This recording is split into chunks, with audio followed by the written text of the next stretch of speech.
आज का video start करने से पहले अगर आपने अभी तक मेरे चैनल को सब्सक्राइब नहीं किया है तो प्लीज़ सब्सक्राइब द चैनल। और वीडियो देखने के बाद अगर आपको वीडियो अच्छा लगता है hit the like button. Hey guys, I hope आप सब लोग अपने घर में सेफ हैं और बहुत अच्छे से रह रहे हैं।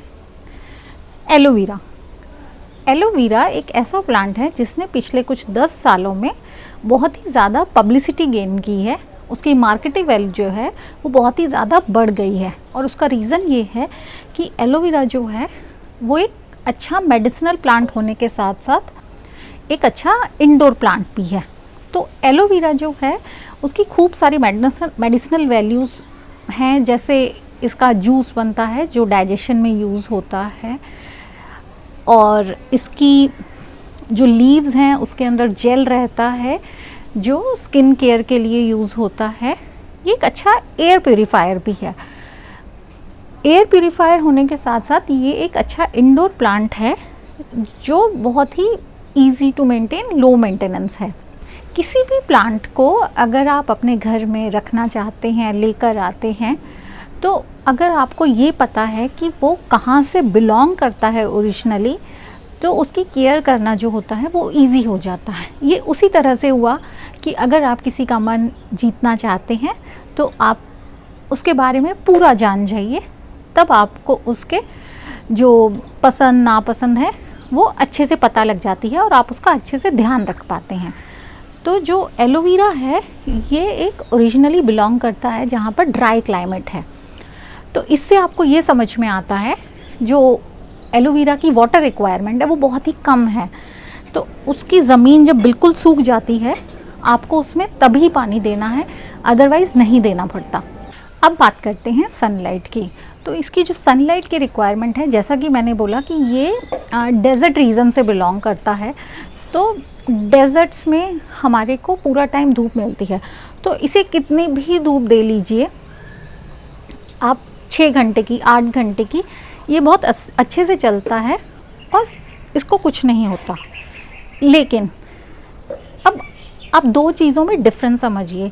एक होता है कि एलोवेरा मर नहीं रहा जब उस पर धूप है, और एक है कि बहुत खुश होके चल रहा है। अब अगर इसे आप 8 घंटे 42 डिग्री वाली धूप में रखेंगे तो इसकी जो लीव्स है आप देखेंगे वो हल्की हल्की ना यहाँ से लाल होने और ब्राउन होने शुरू हो जाएंगी, हल्की हल्की सूखने लगेंगी। रीज़न बेसिकली ये जो लीव्स हैं इसके अंदर जेल है। अब जेल आपका बहुत तेज़ धूप में सूखने लग जाएगा अंदर से, तो ये जो टिप्स हैं ये ब्राउन होनी शुरू हो जाएंगी। लेकिन अब अगर आप एक ऐसी जगह पे रहते हैं जहाँ पर जो टेम्परेचर है वो 30-35 के आसपास रहता है, तो उस जगह पे अगर आप इसे पूरा दिन भी बाहर छोड़ते हैं तो ये जो है ये बहुत ही अच्छे से ग्रो करेगा। अब आप ये वाला एलोवेरा देखिए, ये जो एलोवेरा है ये पिछले कुछ दिन धूप तेज़ थी इसलिए यहाँ से हल्का हल्का ब्राउन है, अदरवाइज़ इसको छनती हुई धूप मिलती है, इसलिए आप इसकी ग्रोथ देखिए ये बहुत अच्छे से ग्रो कर रहा है। तो ये तो बात हुई हमारी सनलाइट की।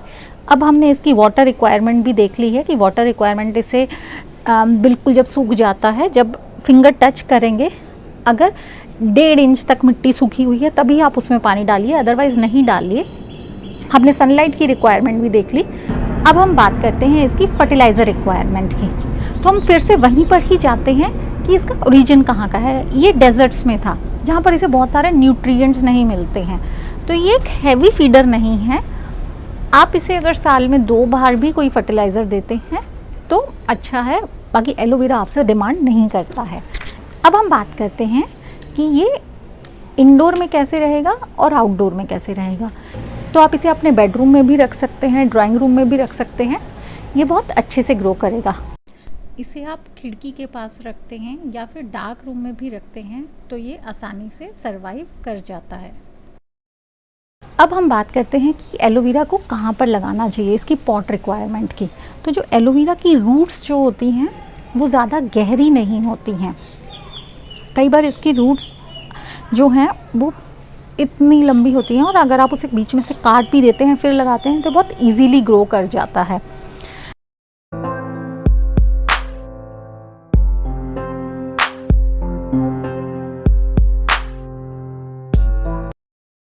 तो आपको बहुत ज़्यादा डीप पॉट की ज़रूरत नहीं है। अब आप देखिए इतना बड़ा एलोवेरा है और इतनी सी इसकी हाइट है, ये मुश्किल से 4 इंच के करीब होगा।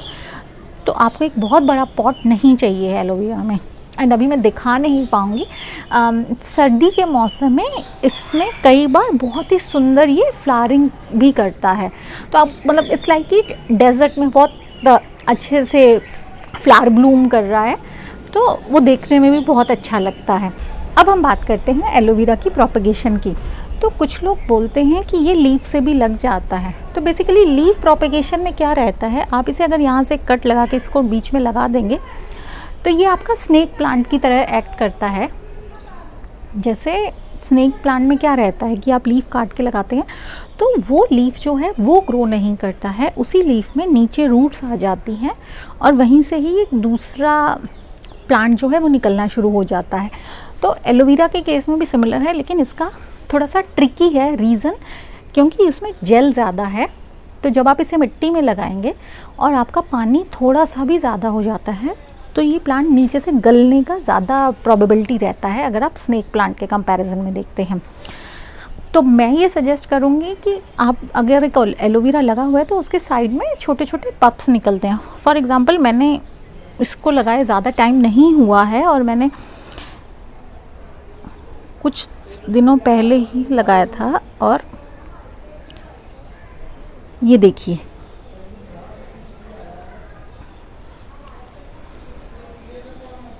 ये इसमें से छोटा सा पप जो है आप देख पाएंगे, ये छोटा सा पप जो है ये साइड से निकल भी आया है। तो जब भी आपका ऐसे प्लांट के साइड पर कोई बेबी प्लांट निकलता है आप उसको प्रोपेगेट कीजिए, ना कि लीफ को, क्योंकि उसके चांसेस ज़्यादा रहते हैं। इसको यहीं पर ही लगा देते हैं, थोड़े दिन इसको और यहीं पे रहने दीजिए, जब थोड़ा सा और बड़ा हो जाएगा तब हम इसे आगे कर देंगे।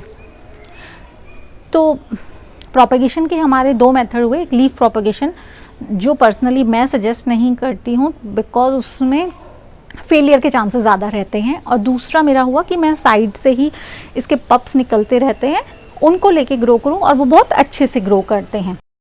अब इस प्लांट में देखिए, चाहे ये इंडोर है लेकिन इसमें फिर भी छोटे छोटे पप्स निकले हैं जिन्हें आप आसानी से दूसरे पॉट में शिफ्ट कर सकते हैं। तो गाइज आप इस अपने क्यूट स्वीट ब्यूटीफुल से एलोवेरा को अपनी फैमिली का पार्ट बनाइए। एंड आप कुछ भी इशू फेस करते हैं तो do write in comment section. Stay safe, stay home, bye bye.